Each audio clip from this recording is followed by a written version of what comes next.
Aloha!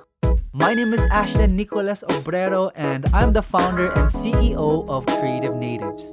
And your host for the Creative Natives podcast, hashtag the CNP, where you can find me having curated conversations with musicians and artists of all kinds, plus cultural practitioners, community organizers, and creative entrepreneurs. We'll be covering all things music, art, culture, and business. So tune in, take notes, and tell a friend. It's time to talk story with some creative natives.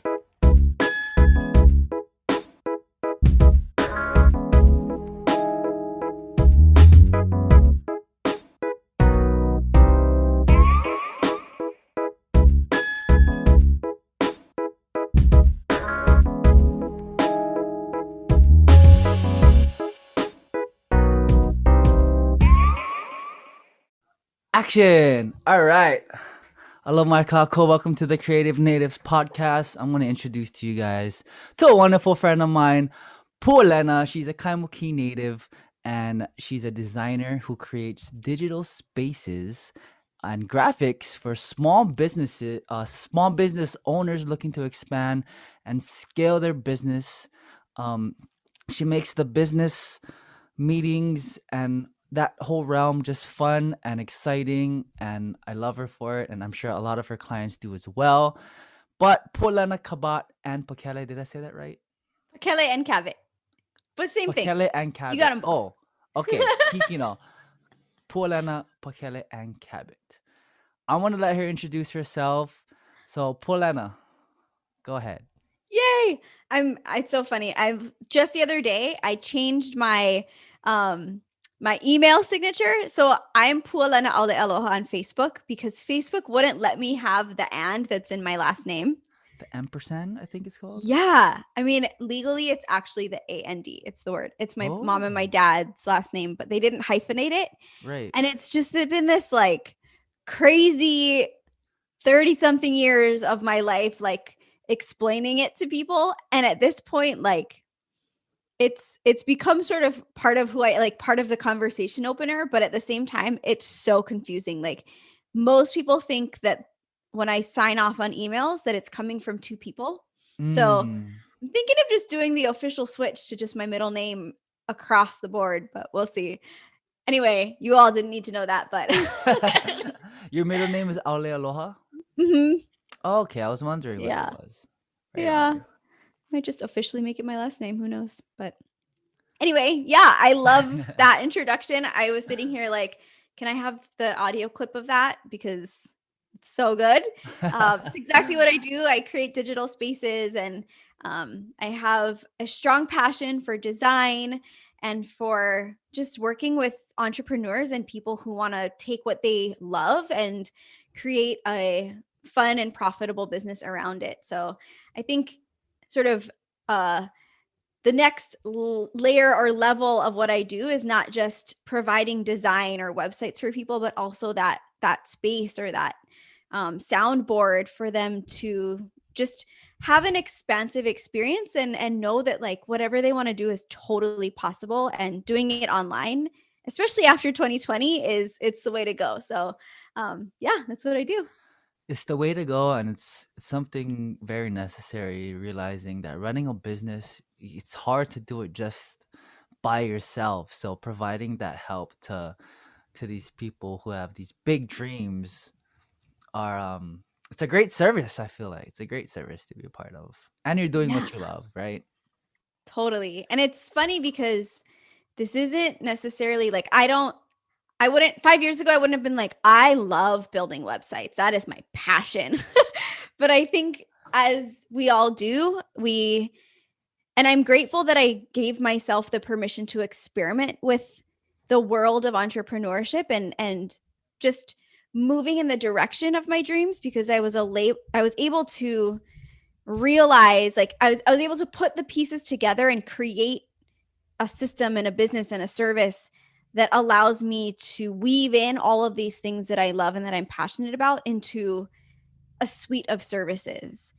And I think we often have these like pipe dreams of like, if I could do what I love as a business, I would do this.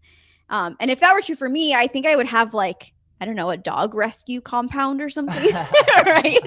But I think we get stuck in the I don't know how, or I can't do this, or who am I to quit my job and try to make a business out of this.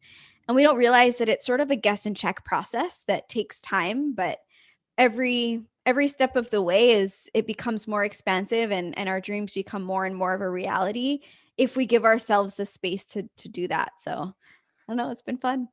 Yeah, no, I love it. It's something that people realize or they don't realize is actually possible until they lay it out in such a way that's like, oh, this is doable.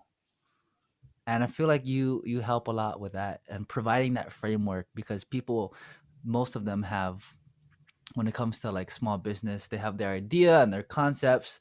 They're like, this is all I have, how do I move forward with it? Is that right? Like, and then you kind of help them kind of formulate all that and put it into perspective and something tangible to move forward with. Yeah, I think you nailed it with the tangible. Sweet. Like, Right on. right? Like people, that's what comes with helping people create websites is a lot of times they will come to me and they have an idea of what they want to do, or and people come to me across the board, right? Some people, they're just thinking about having a business, and other people have been in business for years and they just want like a revamp of their site, or they're moving in a different direction. So it's been interesting helping people in different places in their journey.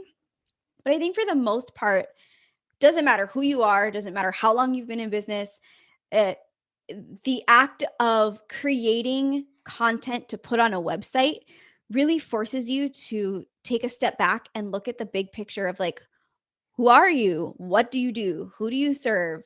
What problem do you solve? What gifts do you bring to the world? And how do you want to be doing that moving forward? And it doesn't have to be in the same way that you've been doing it. And I think that reality really struck home for a lot of people last year when I've been doing in-person classes, or I've been teaching cooking, or I've been teaching music classes to groups of students in person. And all of a sudden, the entire world is forced to go online. And you either say, well, I guess I'm not going to teach music anymore. Or you say, okay, here's the tools that are at my disposal. How am I going to do this online? And that sort of brings a level of anxiety for a lot of people. And if we're willing to work through that, it also opened everyone's eyes to like, okay, no longer do I serve, 20 students at the community center that I work at or the schools that I work at, but I can potentially reach every single student on the planet that has access to the internet, which is crazy and awesome. Yeah, that is crazy. It's a huge shift that we all had to go through. And kind of speaking on that topic, I'm sure like pre-pandemic, um, you've had your jobs and your different gigs and whatnot. But when the pandemic started, did you get busier? Yeah, I did. It was interesting. I got busier after about 3 months of getting very, very slow. And actually, I had a digital media agency with a business partner, and when we moved like from I would say March to like May of 2020, every client stopped what they were doing with us. Everybody just got really scared that they wouldn't have any money anymore, and they stopped investing. Everybody just like laid low. They were like, you know what? I'm not able to offer my services, so I am no longer able to pay you for your services. And there was this really big dip in our business, and we actually shut that business down. Wow. And that's about when I started at Manamauli. So Mm-hmm. we met when I was working with Manamauli, and I got that job in April, I think, of 2020. And then all of a sudden, out of nowhere, people were like, okay, I guess this thing isn't going anywhere. Let's go online. And then things just exploded. It was Yeah. crazy. Yeah.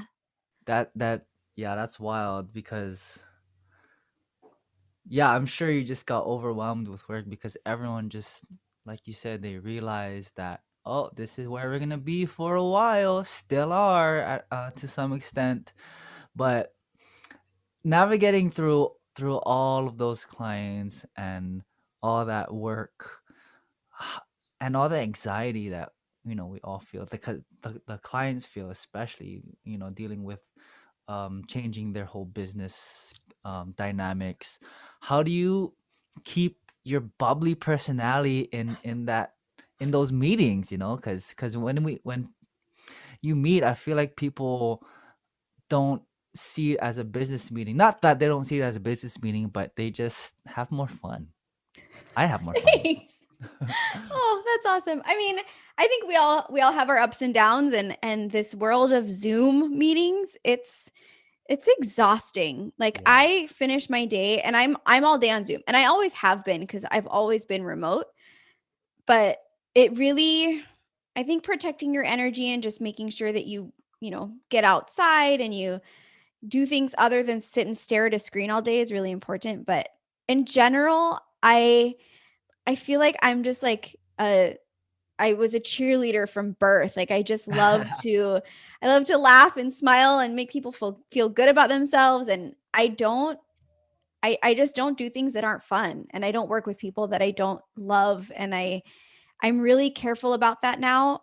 And I used to think, and I actually used to like take any client that wanted to work with me and say yes to any opportunity because you never know, right? And I still sort of do, but I think I've realized the value of being able to set your boundaries and really follow your intuition. And now like if I meet someone, I'm pretty good at saying like I really don't think that this is a good fit, and usually I'm right.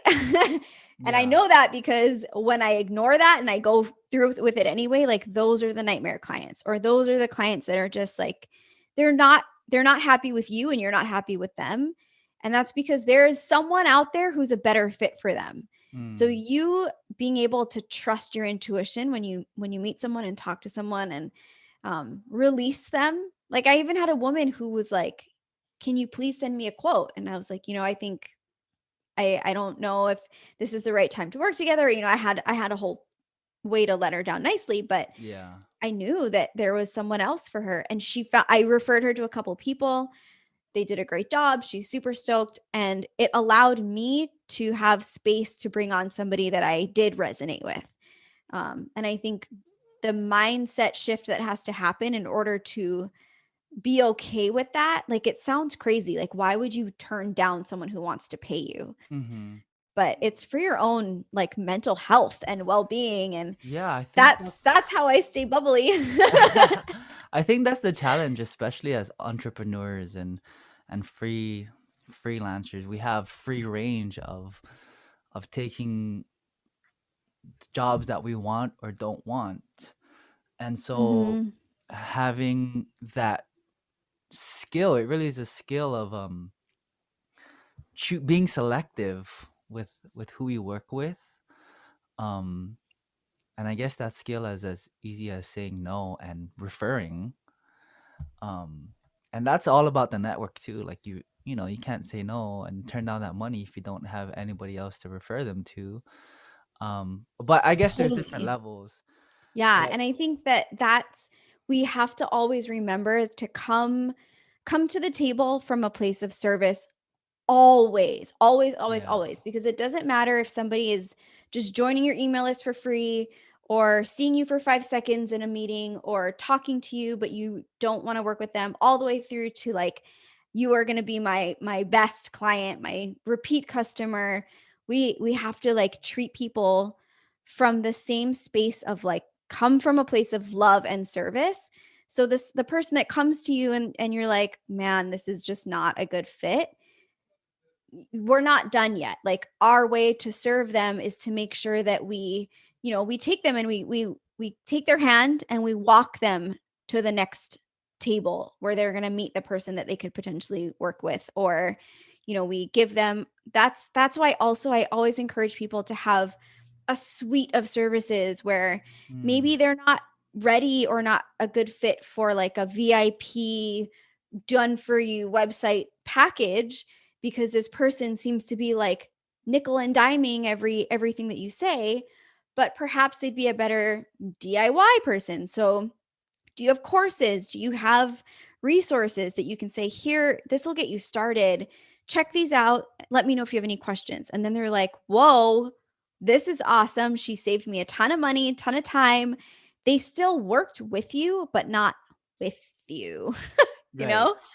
So yeah, I mean, it's always, and it's a work in progress too. Like, don't think that you'll wake up tomorrow and be like, okay, well, I'm going to have this business and Pua said I have to have a suite of services and I'm super overwhelmed because I have all these things. Like, just, take what you resonate with from this conversation and take action on those things, but just kind of shooting things out there and see where it lands. Small steps, small Yeah. steps.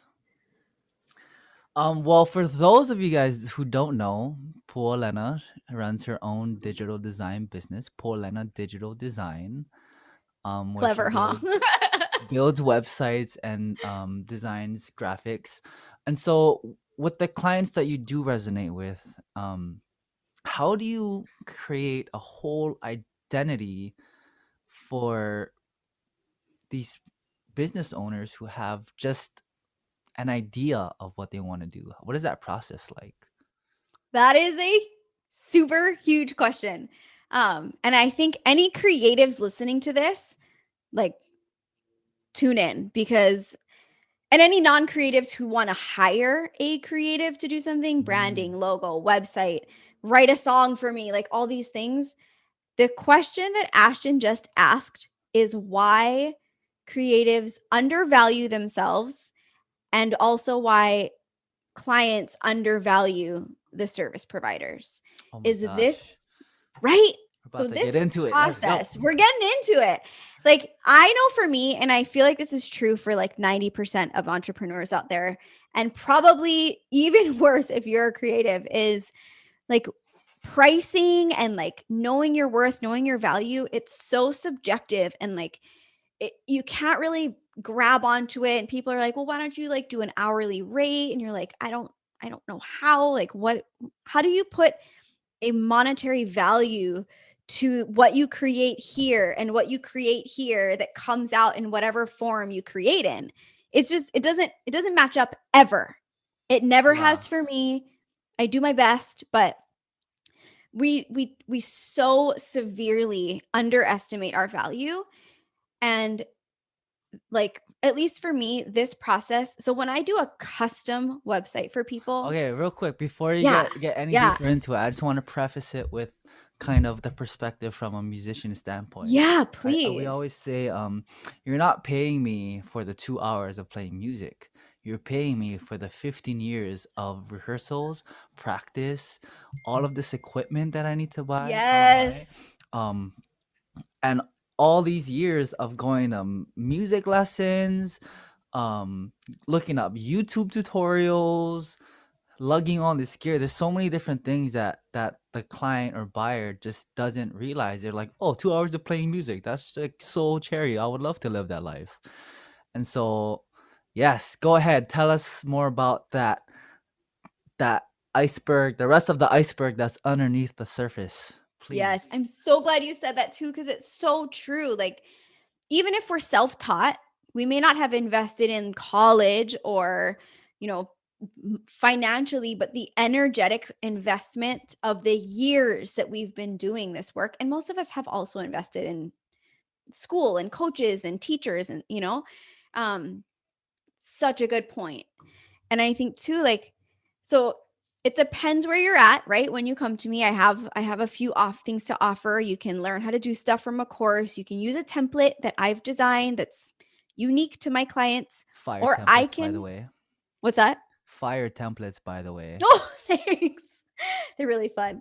Um, or like I like get to know you really well, and I create a space that is, and you asked, how do I create an identity for someone? And I think it's almost like being an actor. Like, you take on their identity in order for it to Mm. flow through you into the platform. Yeah. It's real trippy. Like, and you can sort of tell, like, most of my clients, when I unveil the first draft of their website live on Zoom, they cry. And I think it's a matter of just listening. Like, ask good questions and just listen to your clients.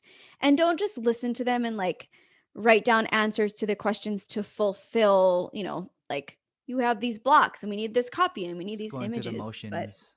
yeah, which is one layer. That's one way you can do it. But I think to get that like visceral, I don't know if that's the word, but like that emotional response and that true love for what you've created, listen to like the underlying statements that are coming through. Like what are their desires? What is their true vision? Because a lot of times people don't really even know.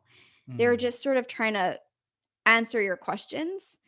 And if you give them the space to like really answer, they will discover things that they didn't even know were true for them. And so when we build websites, like their business will usually change. So usually people are like, "Can you do this in 2 weeks?" I'm like, "Yeah, I can. Do you have all the copy?" And they're like, "Yeah, yeah, yeah, we'll get it all to you." So we end up meeting and sometimes it goes from 2 weeks to 4 weeks or to 6 weeks because they're like, "Actually, you know what? I don't know if I want to do it like that anymore. What do you think about this?" So it's sort of like being a part of the evolution for them. And if you take the time to listen and then allow their words to flow through you into a platform that you're familiar with, you can bring that vision that they aren't like, they know what they want, but they can't really say it. And all of a sudden, you make it this visual thing that's tangible. And they're like, "Holy SHIT. Like, Yeah. I don't know if I can swear on your podcast, but how did you do this? How did you know?" So I would You just say can't swear, but listening. you can spell Yeah. out the words if you want. Okay, perfect. No, I love it because I feel like that's a skill and art form in itself, which should allow us to even up our value even more when we realize that. And I can relate this to like producers, right? Producers, I'm realizing they're not just engineers, they're not just songwriters or beat makers. Like they're producing a whole vibe. When producers work with music artists and recording artists, they're trying to bring out the best in that artist as well as provide insight and input from whatever experiences they have. And Mhm. when people don't really know what they want or who they are or their vision or mission, it kind of gives you that much more work to do for them, kind of. I won't even take them as a client, Yeah. honestly. Yeah. It's a recipe for disaster. Like Right. if somebody is not clear on who they are, what they do, what their mission is, and that so if they're not clear, they will guarantee be upset with the result. Mm-hmm. They'll be like, "I no, like how did you come up with that?" I'm like, "Well, you didn't tell me anything. Like I just guessed and I guessed wrong." you know? Right. Um and the reason why I do this work, the whole reason why I learned how to build websites in the first place was my business partner and I got a website done. It was really expensive. They promised us all these things and we just hated it. It was horrible. And we blamed them for a long time. Like they were the scapegoat and we were like, what a scam. Like this was horrible. But in hindsight, like we had no idea who we were. We didn't have any products for sale, we didn't have any service. We just had a podcast that had no topic. Like we just talked and recorded our conversations. We were like, "We have a podcast. Oh, who wants to sponsor us? Like we're going to make so much money." And then we got this website and it was like yeah, like there was so much disconnect everywhere. And so then I was like, "Well, I'll try to fix it." And me learning how to do a website and then fixing our site, like I didn't even realize this at the time, but we had to figure out who we were, what we did, who we served so that we could put that onto a site. So at this point, yeah, like I won't even, if I get a feeling that somebody's still in the figuring things out phase, they aren't ready for a website. And I'll tell them, like, you don't need a website right now. You probably need a mentor or a journal or like something, right? Go So, meditate and reflect on yeah. these questions. So guys, make sure you guys know who you guys are and all that kind of stuff before hitting pull up. And honestly, that was creative natives for a whole year and then some. I had no idea. I mean, of course COVID and life stuff hit, but once I got my LLC, I was like, all right, it's official, let's go, whatever this means. And then yeah, like you said, I didn't know who I was. I didn't know what I wanted to do for my business. And it wasn't until last month or this month or the past few months I've been really kind of reflecting on it with your help, of course, Paul. So mahalo for you. Um and yeah, it's a lot. It's a lot to think about but it's the most important thing to think about because that's your whole foundation, right?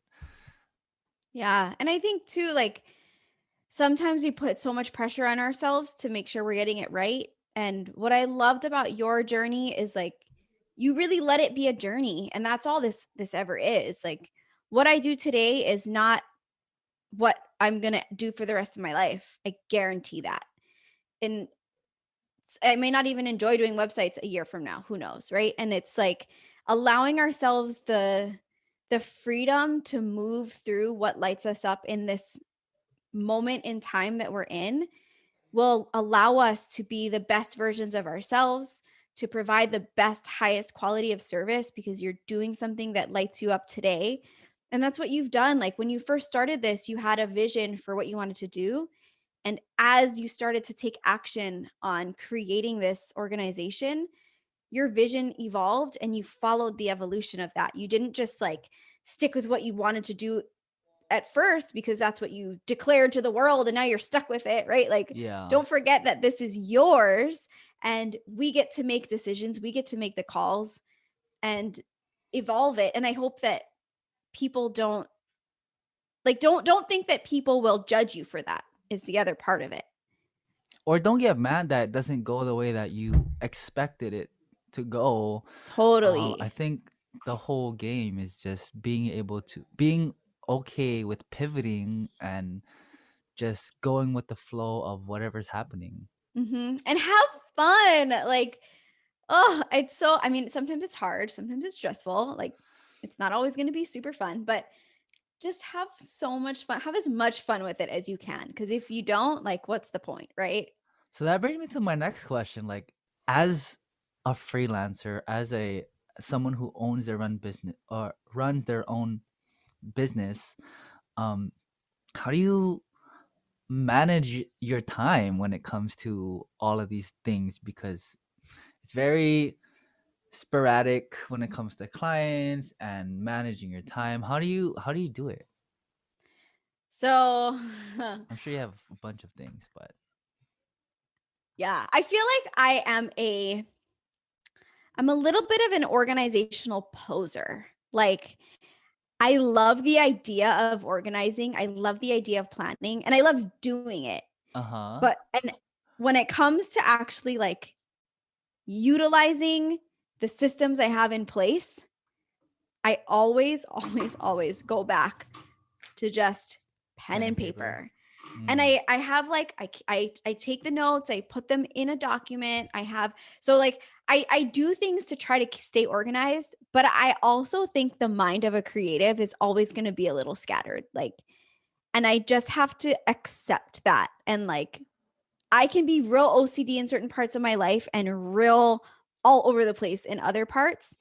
And just knowing that, like, know yourself, know where you tend to like things fall through the crack and put systems in place to catch yourself. But the other thing, so I think it's a challenge when you are alone in your business because you're the only one who really has to deal with the consequences if you Yeah. let things slip, right? Like of course your clients are affected, but like the only person they're going to get upset with is you.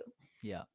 I recently hired on a team and now I feel like I am responsible. Like if I don't do what I'm supposed to do, they also suffer. And I'm not okay with that. I'm okay with my own suffering, but not theirs. So for me to make sure that I'm doing what I need to do to both like sometimes there's dependent tasks, right? So like I have to do something in a site in order for them to start their work or I know that I need to be on the phone talking to potential clients, even when I don't feel like it, because I need to be able to pay them, right? It's Yeah. like another layer of accountability. And I'm not saying hire a team so that you can be accountable for your actions, but I will say personally, that was something that really helped to sort of like, I need to get my act together a little bit in certain areas. Kind of But give yourself more kuleana in running your business because you have other people on, but it yeah. also, I feel like it's worth it because, right, outsourcing and having other people do, how did you break it down? You have like the four quadrants, right, of tasks that are, Oh, right, yeah, what the is that called decision again? matrix. Yeah, this decision matrix. Yeah. Oh, that is like a whole nother. So, oh yeah, did we talk about that on the last time we did this? I don't think so. Oh yeah. Interesting. So that I used to do productivity coaching, so I have like a whole I geek out on this so hard. Which is funny that like I just admitted to everybody that I'm just like a little bit scattered, but um the I will say, so one of my team members, I brought her on as a project manager, and she did this like insane sort of like top to bottom analysis of my business, and she was like, "You're working double. You're doing so many things that you don't need to be doing." For example, I would get on the phone with someone, I would take their name and their email, and I would manually put it into the CRM, the customer management platform that I use.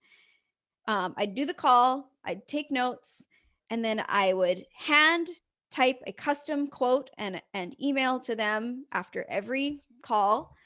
I would create a new invoice for them, and I teach this stuff. Like, I know what I need to be doing. I know that I'm doing this the absolute least efficient way possible. But when it's your business and you're just sort of like stumbling through without giving yourself any time to plan or create processes or systems or like price sheets, that's the trap that we end up in. And I think it's a beautiful reflection of rapid growth, but it's also a really dangerous place to be because we are going to burn ourselves out so quickly. And I totally did. So it took someone else to look at my business and say, here are a few things you can do. So now I have an automation set up. People book a call, they automatically get popped into the CRM. I have a price list. So before I would be like, oh God, what do I charge for this? They need this, this, this, and this. Now I show them the price list and they find where they need to be. Mm. They're like, okay, well, I need a website and a course. So that's me. I'm like, why didn't I think of this? I don't do custom invoices. I do, here's the link to this package. And when they purchase, they get an automated welcome email. It sets my boundaries. I don't have clients texting me all through the night. We use a communication platform. I have a whole task management platform. It's like life changing, but it was a ton of work to set it up. But Right. it's so worth it. Like, so if anybody listening wants to jump on a call and Ashton and I can like analyze your business, I think I would love to do that for someone else. But for me, I was like, wow, it was very eye-opening. Yeah. So like Yeah. just streamlining everything and making Yeah. sure that, I think systems has been a big word throughout this podcast, and just setting up, another one would be like templates and just saving that time of just doing something Yes. that you already have set up and just making it a template that you can just go back to and build on, and forward from there. Totally. Let's And move it's, into some art questions really quick. yeah. Change it up the gears. Um, when it comes to creativity and creating not just websites, but do you do other forms of art as well? So I recently got back into like digital art. So like more so I did a lot of like graphic design, like Okay. logos and stuff. But I've always loved like drawing and painting and like I recently got an iPad and a pencil, Oh, and nice. it's really really fun. Like I finally, after I would say 20, 15, 20 years of not really drawing or anything. You on Procreate? Oh my Yeah. gosh, I need to get myself that. Oh my God. It's the simplest app I've ever seen in my life, but it can literally do A lot. all the things. Like, yeah, it's crazy. It's so awesome. So when you're coming up with designs, even just for yourself, as well as clients, do you ever come across these creative blocks? And if so, how do you get yourself out of that? I feel like that is the question of the century. And there's like you can Google how to get in the flow or how to work through it's like writer's block or creator's block. And I truly have not figured that out. Um, but I will say that when I'm in the flow, I'm in the flow. And I know that for me, it usually just takes a conscious effort to just sit with something and give myself uninterrupted time to get there. And I think of an example of like a client that I have whose business is not so super exciting to me. Like she's a phenomenal entrepreneur and she loves what she does and that's all I care about. I don't care what you do. I just want you to love it. But I also like I had a hard time getting into it because I just couldn't connect with what she did. Mm-hmm. And as soon as I gave myself, I was like, today you're going to do her website. And I gave myself like 4 hours, turned everything off, do not disturb. I took this watch off. I took my phone, I put it in the other room. And I was like, just sit here, open a page and start because I had procrastinated for so long that it was actually late. And I got really into it and it flowed and she loved it and it was great. But I feel like for me, there's a little bit of like fear of boredom or I don't know what it was. So yeah, I don't know the answer to that.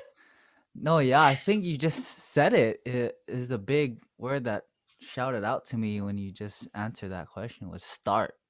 The Mm, biggest thing is like that's at least for me personally, like I have all of this music gear set up and all of the software to use and all the toys and gadgets, but sometimes I just find myself just not having the motivation to even start. And when I find myself starting, it's only then I'm like really that's when I really get into the flow. mhm. Um when I'm not starting, it's just like I'm not doing it and I'm just thinking about me not doing it and how good of a job I could be doing. But I'm like, I have all the Totally. things, but I just gotta start. Yeah. And I think so deadlines, and I say that from a place of like, I'm about to get real, real vulnerable with all of you. Um, I perform very well under pressure. And I think a lot of people do. So when it comes to like, there's two sides of this, right? And I think you're asking more of like my own creative, like what I do for fun, what I create for fun for like my own mental health and meditation. And for that, like even that, you can look through my Procreate gallery and some you're like, what is that? Or it'd be like a white canvas with like half a word on it and I just moved on. Like there are days where it's not good. It doesn't look cute, doesn't flow, it's not beautiful. And there are other days where I sit there for 20 minutes and I like have an out of body experience and I'm like, did I do that? Like that's awesome. And so that happens both for like your own personal creative outlet, but I also think for like client work, I usually I hate to admit this, but I procrastinate pretty bad and I will deliver an all-nighter website that comes out great. And for the longest time, it's like, why do you do this to yourself? This is so horrible. And I saw this Instagram post the other day of like all the famous brilliant minds of the world that like, composers that wrote an entire symphony overnight or someone that was hired to like commission to paint a church and they didn't start till 5 a.m. in the morning or these like acceptance speeches or. So I think that while I'm not suggesting to everyone to procrastinate as a form of like getting in the flow, I don't necessarily hold any judgment because I often perform really well under that kind of pressure. So, and I've also tried to trick myself, like fake deadlines. It doesn't work. We're But too smart for that. that's just you knowing yourself and how you work, right? Everybody's different, Guess and so. that experience is relatively different for everybody. And yeah, professional procrastinating for better results. There it is. Hire us now. If we label it properly, it can be perceived well, right? All about marketing. We're gonna Oh, change the narrative on procrastination. I love it. You You all right. procrastinate, make me feel better. Is that I do. I really do. okay? And I Good. always wait to the last minute, and I feel like I'm the same way. I love dealing, or I love to be good at dealing with pressure. And I'm always like, especially when I'm leaving to places, I'm always waiting to the last minute. But then when I get in the car, I'm like, all right, I got 5 minutes, takes 7 minutes to get there, challenge accepted. Right? And then you're like, oh, I don't have gas. Should have done it That's last the night. worst. That's funny. Oh, Yeah. No, don't procrastinate. Unless you yeah. know it's a skill that I would say procrastinate intentionally. procrastinate intentionally. I like that. Everything in moderation too. Yeah. So I guess I was gonna ask you this question, but that might have been the answer. What will be one piece of advice for entrepreneurs? There it is. Make it a shareable. Oh my gosh. They'll be like, well, I know who I'm not hiring to do my We're website. gonna put together a PDF and a webinar real quick. Oh my God. No, but mahalo Paul once again. I just have one more question to ask you. Yeah. Um as a creative native yourself, how would you define that term? Ooh. These are really good questions. Oh, I think we're all creative and we're all native to something. So, in order to really identify with creative natives, it's just a matter of like get real with yourself and figure out like where are your roots? Where are you from? What do you connect with? And what lights you up? And holding those like really close to your heart and just being able to like move forward, take action. So I'll tell you this story and I hope that it loops back around, but I think this is where I'm trying to go and I can't find the words for it. So I'm a part of an organization called Pacifica CEO, and it's Ashton was a part of our first summit a couple weeks ago. He killed it. fun. It was awesome.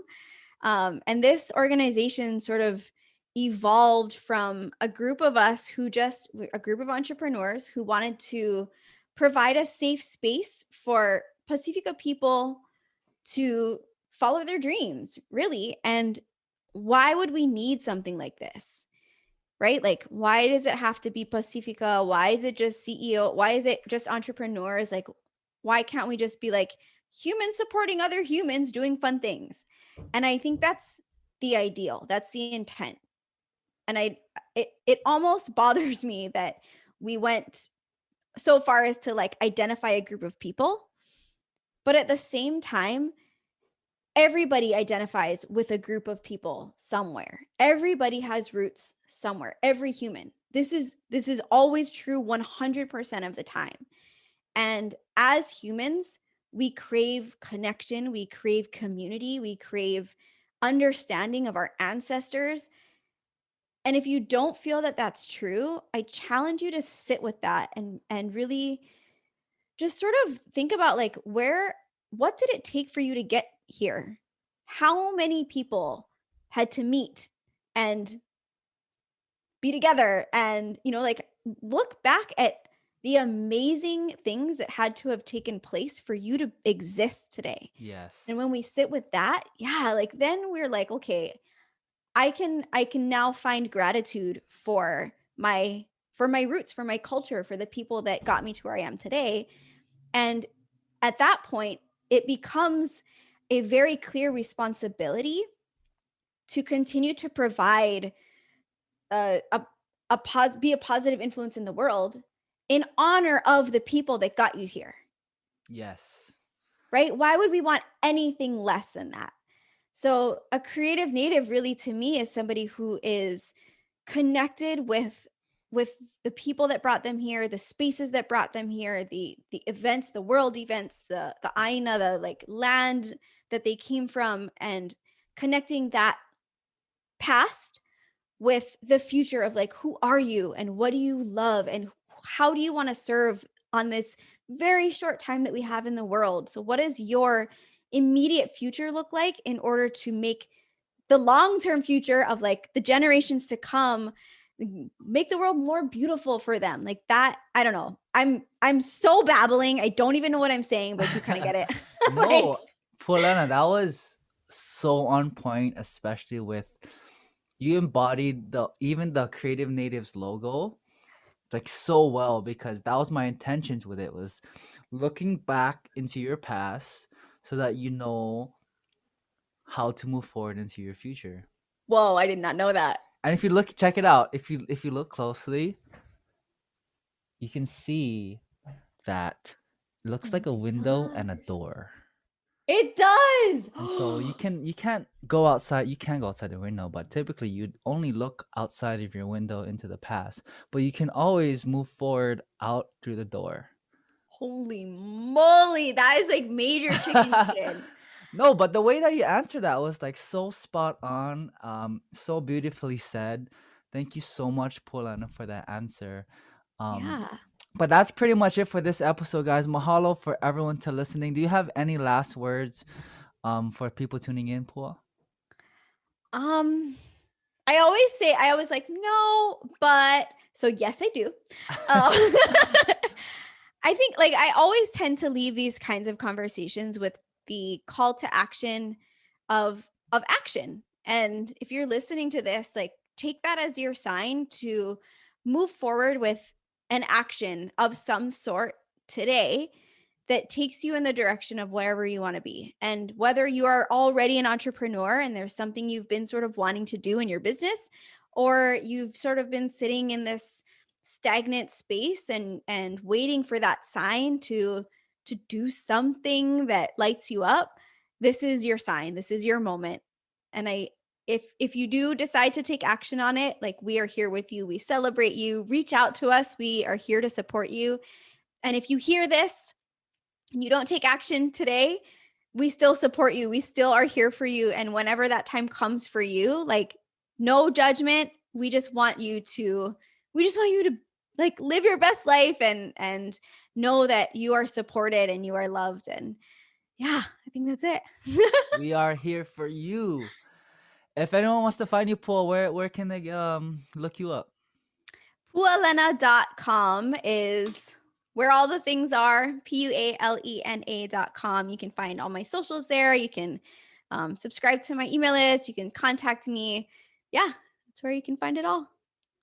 Right on. Mahalo again, Pualena. Yay, mahalo for having me. This was awesome. Good fun.